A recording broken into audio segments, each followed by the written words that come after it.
What's going on, everyone? Welcome back to another video. And this week is part 2 of the collection tour I took from my friends Alex and Renee back a few weeks ago. They have such an amazing collection that we couldn't fit it all into one video. So here are many more of their amazing animals, more snakes, lizards, chelonians, etc. Stay tuned because I know you guys are going to love these amazing animals as much as I did. So this is our female Lockwood Hypo Brazilian Rainbow Boa. Really excited to see what this girl does for the future of breeding here. This is so cool. I'm not a huge Brazilian rainbow guy, so to see something like this in person is just really incredible, just considering what they normally look like. Just a completely different color palette altogether. It's such a cool snake. We're going to breed her to an Anery het hypo. Oh, wow. Has that pairing, that morph been made before, the combo? I'm not sure. Wow. Well, good luck with that. That'd be really cool to see that kind of come to fruition. All right, so this is, what would you say, maybe the rarest snake in your collection? Probably, yeah. I guess depending on who you ask. Well, if you ask me, I'd say this, and this is a Madagascar Ground Boa.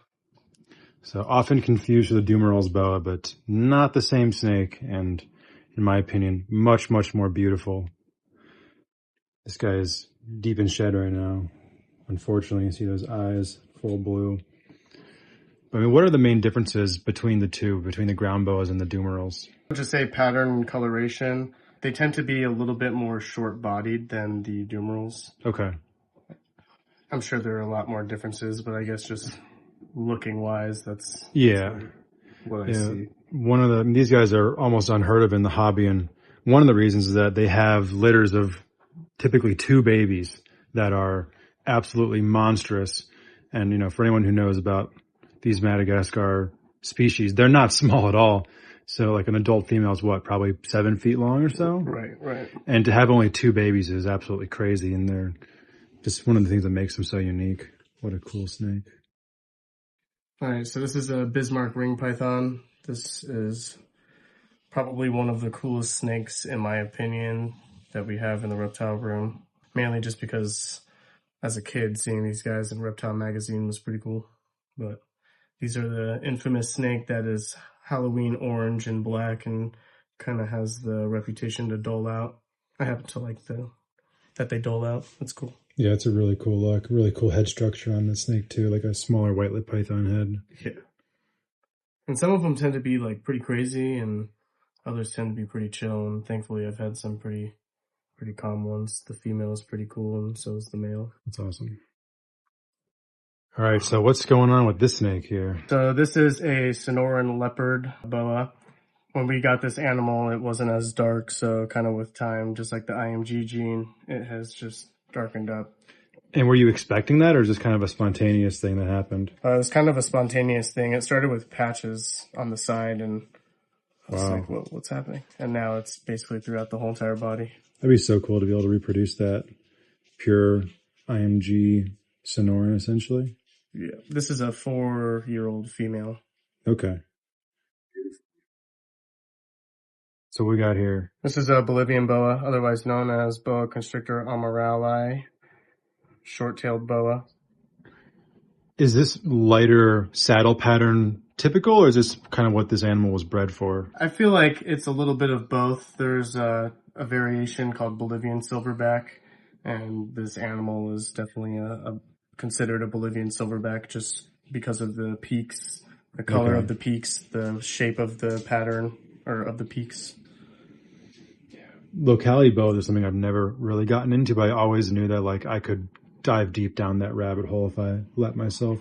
Oh yeah, they're so cool. Locality boas are, they're crazy. The variation is insane, and how basically variable in size they are too. Yeah, from where they're from.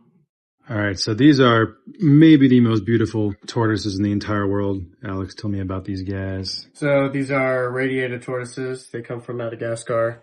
Probably the number 1 or 2 most trafficked tortoise. Yeah. Each individual is very much different, but really cool, really funny tortoise.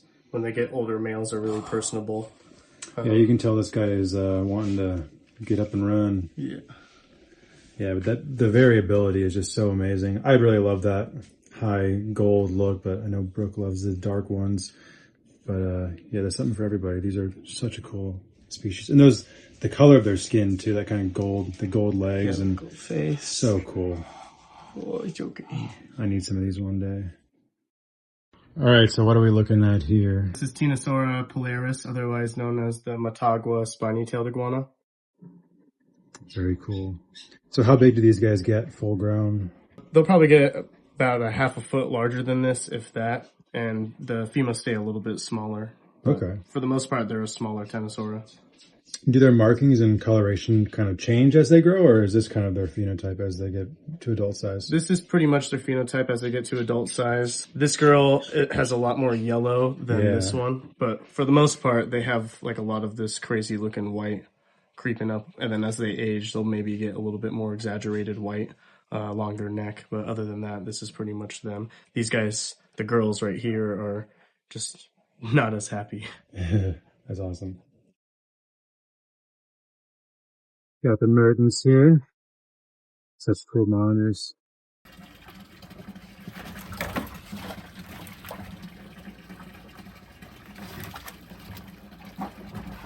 It's 115 in this cage right now. The water's probably 70 degrees. When they eat and they're super, super hot, they paddle in this water like freaking crocodiles. It's crazy. Wow. That female is the dominant one. The one with the stick. Yeah. She makes the rules. She eats first, always. So this is Badager boreaensis, otherwise known as the Borneo painted terrapin. These are the ones that you see with the males having exaggerated colors with the white and red crowns on the head. This is a female, so they don't really need those crazy colorations, so they're just kind of a drab-looking turtle. I call them the poor man's fly river turtle because they have flippers too. It's so cool. But they're really cool. This thing lives with the Meridens and kind of just dominates the water.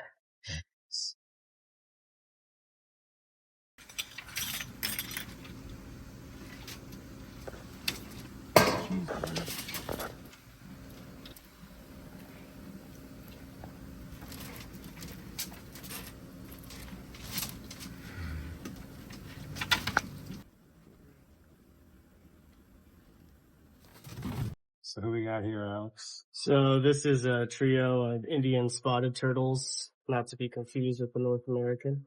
Just basically a bigger version of North American spotteds, but these guys come from India. They're really active right now because they want food, and they're pretty funny, and they'll just eat from this cup. And then all they do is pretty much eat.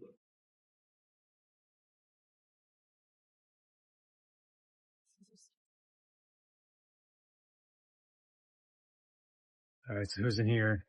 So we have 1.1 ring mat turtle, ring sawback, and then we have some North American spotteds, and then you'll see the diamondback terrapin coming out right now to come say hi. This is the ring. Those ridges are so cool, man. Yeah, they're insane species. A little bit more shy compared to a diamondback terrapin or a spotted, but they're really cool. And then this, not a shy guy right here. Yeah, this is a diamondback terrapin. This is a female. We only have one. She's funny. She'll eat from here too.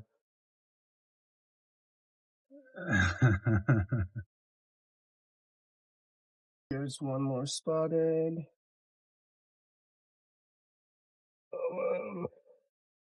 Another spotted. They're so beautiful. Wow, there's a lot of spots on that one. Oh my gosh. Yeah. Beautiful turtle. These guys are cool. I love the smaller North American species. All right, everyone, thank you for checking out that video. Hopefully you like those animals as much as I did. If you want to keep up with what they're doing, you can follow Alex and Renee both on Instagram. All of their links will be down in the description below. Renee is also an artist. Her art Instagram is Basque and Coil. It will also be down in the description below. She really makes some incredible artwork. For me, if you want to keep up with what I'm doing, I'm on Instagram at Scrub Shepherd, Stephen Cush on Facebook.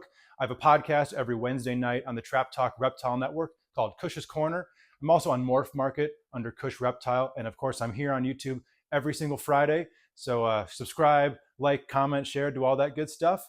And I'll catch you back here next week for a new video.